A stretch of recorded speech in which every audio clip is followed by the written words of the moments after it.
Welcome everyone. Today we are going to explore neuroscience to understand how we can build immense inner strength. This journey will take us through the complex pathways of our brains, exploring how we can harness our neuronal mechanism to develop unshakable mental strength. So let's start by understanding what inner strength really means from a neuroscientific standpoint. Inner strength, often referred to as a resilience or mental toughness, that is not just a abstract concept, it is a tangible neurological phenomenon that we can observe, measure, and most importantly, cultivate it. At the core of our capacity for inner strength is a region of brain called anterior mid cingulate cortex, or in short AMCC. This area is like the command center for our ability to face challenges and persist through the difficulty. The AMCC is the part of limbic system which is involved in our emotional responses, but it also has a strong connection to area involved in the cognitive control and decision making. When we encounter a challenging situation, the AMCC light up like a Christmas tree. It integrates information from the various parts of our brain, including our emotional center, our memory bank, and our rational thinking area. This integration allows us to assess the situation, recall relevant past experiences, and make decisions about how we respond. The more importantly, a AMCC is not just passively responds to challenges, it actively involved in motivating us and persist. It does this through its connection to the dopamine system, which is our brain reward pathway. When we push through a difficult task, the AMCC signal for a release of dopamine, giving us that feeling of satisfaction and accomplishment. This reinforces the behavior, making us more likely to persist in the face of future challenges. Now you might be wondering, if we have this amazing brain region designed to help us persist, why do we sometimes struggle with the inner strength? That is where the amygdala comes in. The amygdala is our brain's fear center, and it's constantly on the lookout for the potential threat. When it perceives a threat, which could be anything from the physical dangers to the discomfort of challenging tasks, it can override the AMCC, pushing us toward avoidance rather than persistence. This interplay between the AMCC and the amygdala is at the heart of our capacity for inner strength. Building inner strength is essentially about the training our AMCC to have a stronger influence over our behavior than the amygdala. So how does we do this? This is where the concept of neuroplasticity becomes crucial. Neuroplasticity refers to our brain ability to change and adapt in response to our experiences.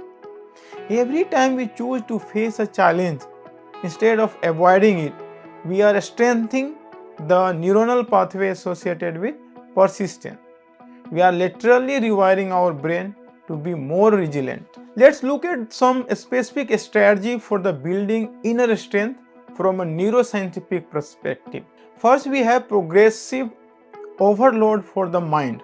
This concept, borrowed from the physical training, involves gradually increasing the difficulty of the challenges we face. When we consistently pushing ourselves just beyond our current capability, we are stimulating neurogenesis, the growth of new neuron in an area of brain associated with resilience and cognitive control. So start with the tasks that are slightly outside your comfort zone. As you master these, gradually increase the difficulty, and this could be anything from the learning a new skill to taking on more responsibility at work. Each time you successfully navigate challenges, you are reinforcing those neuronal pathways associated with persistence and resilience. Now let's talk about mindfulness and meditation. So what is the role of mindfulness and meditation to increase the inner strength? These practices have been shown to have profound effect on our brain structure and function. Regular mindfulness practice increase the density of gray matter in the prefrontal cortex, which is crucial for the emotional regulation and decision making. It also reduces activity in the amygdala, helping to temper our fear responses. From a neuroscientific perspective, mindfulness helps us build inner strength in several ways. It enhances our ability to observe our thoughts and emotions without immediately reacting to them. This increased self-awareness allows us to make more conscious choice about how we respond to challenges rather than being driven by an automatic reaction. Mindfulness also strengthens the connection between our prefrontal cortex and our amygdala.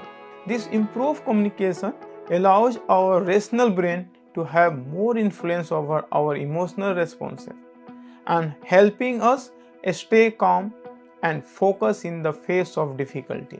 Another powerful tool for the building inner strength is visualization.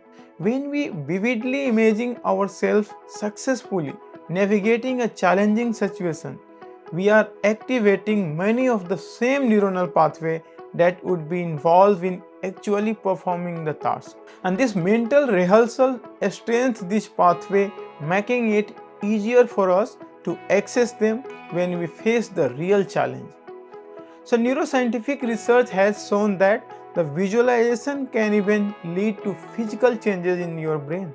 For example, a study of the athlete have found that mental practice can lead to changes in the motor cortex similar to those produced by physical practice. By regulating visualization ourselves, demonstrating inner strength, we are priming our brain to respond with resilience faced with a real world challenge.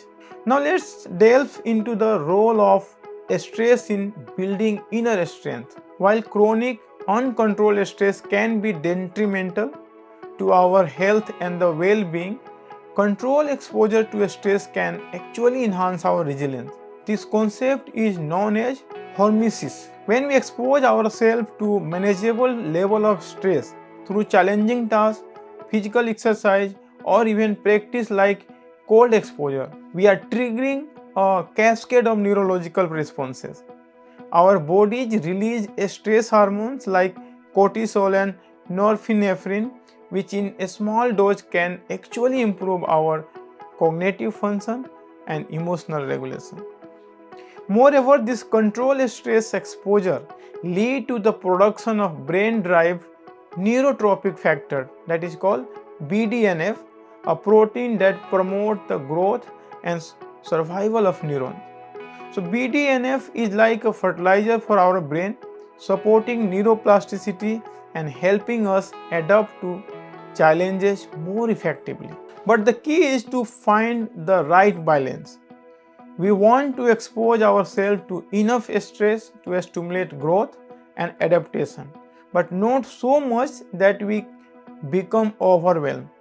This is where the concept of growth zone comes in. That sweet spot between our comfort zone and our panic zone where optimal learning and development occur. Let's talk about the importance of sleep in the building inner strength. During sleep, particularly during the deep stage of non-REM sleep, our brain consolidates the memory and learning from the day. This includes the neuronal changes associated with challenges we have faced and overcome. Moreover, sleep plays a crucial role in emotional regulation. During REM sleep, the connection between the amygdala and the prefrontal cortex are strengthened, enhancing our ability to manage our emotional responses. Adequate sleep also ensures that our prefrontal cortex is functioning optimally, giving us better cognitive control and decision making ability when faced with the challenges. From a practical standpoint, prioritizing sleep is one of the most powerful things we can do the building inner strength. Aim to 7 to 9 hours of quality sleep each night and establish a consistent sleep schedule for optimizing your brain restorative process. Now let's explore the role of social connection in building inner strength. From neuroscientific perspective, the humans are inherently social creatures. Our brain have evolved to function optimally in a social context. When we feel supported by others, our brain releases oxytocin, often called the bonding hormones. So oxytocin not only makes feel good, but it also reduces activity in the amygdala, helping to dampen our fear responses. Moreover, social support activates our brain reward pathway, releasing dopamine and serotonin. These neurotransmitters not only improve our mood but also enhance our cognitive function and our ability to cope up with stress. By cultivating a strong social connection, we are essentially creating a neurochemical safety net that supports us during challenging times. Interestingly, the act of supporting others can be just as beneficial for building inner strength as receiving support. When we help others, we activate the brain reward pathways, reinforcing pro-social behavior and boosting our sense of self-efficacy. This creates a positive feedback loop, enhancing our resilience and our capacity to face our own challenges. Now let's talk about the power of purpose in building inner strength. Having a strong sense of purpose activates the ventral striatum, a key part of our brain reward system. When we are working towards the meaningful goal, our brains release dopamine, motivating us to persist even in the face of obstacles. Moreover, a sense of purpose enhances activity in the prefrontal cortex, improving our ability to plan, make decisions, and regulate our emotions. It also reduces activity in the default mode network, a brain system associated with mind wandering and self-referential thinking. This allows us to stay more focused and resilient when faced with challenges. From a practical standpoint, take time to reflect on your values and what gives your life meaning. Set goals that align with this sense of purpose. When we are working towards something we truly care about, our brain are more willing to endure short-term discomfort for long-term gain. Now let's delve into the concept of cognitive reframing. This is the practical of consciously changing how we can interpret situation, particularly challenging or stressful one.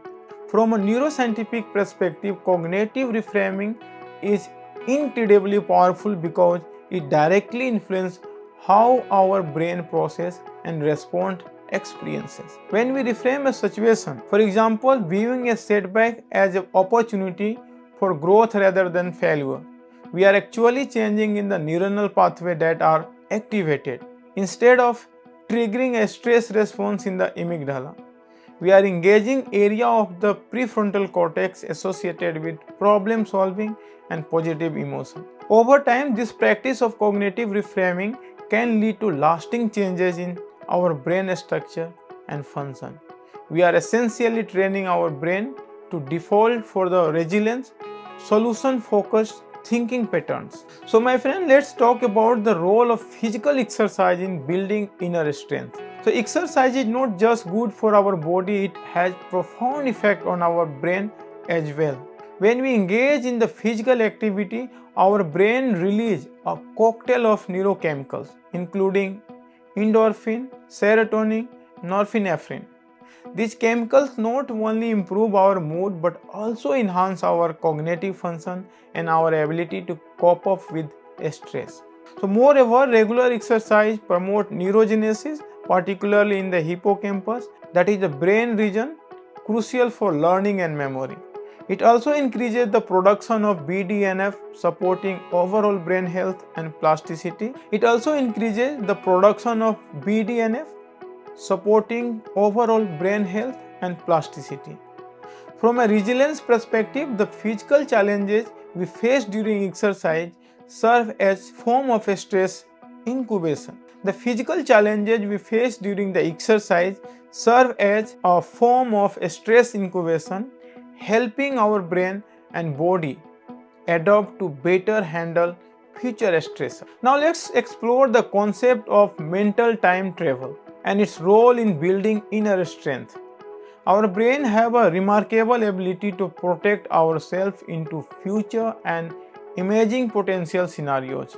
This capacity, supported by the default mode network and hippocampus, allow us to mentally rehearse how we might handle future challenges. When we engage in the positive mental time travel, imagining ourselves successfully navigating difficulties, we are activating the strengthening the neuronal pathway associated with resilience and problem solving. This makes it easier for us to access these resources when we face real life challenges. Let's talk about the importance of self-compassion in building inner strength. From a neuroscientific perspective, self-compassion activates the caregiving system in our brain, releasing oxytocin and opiates. These neurochemicals not only make us feel good but also reduce activity in amygdala, helping to soothe our threat response. Moreover, self-compassion enhances activity in prefrontal cortex, supporting emotional regulation and cognitive flexibility. By treating ourselves with the kindness and the understanding, especially in the face of setback, we are creating a neurochemical environment that supports resilience and growth. So as we wrap up, it's important to remember that building inner strength is not about the becoming invulnerable to stress or eliminating all the negative emotion. Rather, it's about developing a brain that can effectively navigate challenges, learn from the setback, and maintain a sense of purpose and well-being even in the difficult time. Remember, my friend, building inner strength takes time and consistent effort. But with each small step, each challenge faced, each moment of mindfulness, each act of self-compassion, you are rewiring your brain for greater resilience. You are building a stronger, more adaptable neuronal architecture that will serve you well in all aspects of life. So be patient with yourself, celebrate your progress, and trust in your brain's incredible capacity for growth and adaptation. With time and practice, you will develop the kind of immense inner strength that can weather any storm and emerge even stronger on the other side. So thank you for the watching and see you in the next video.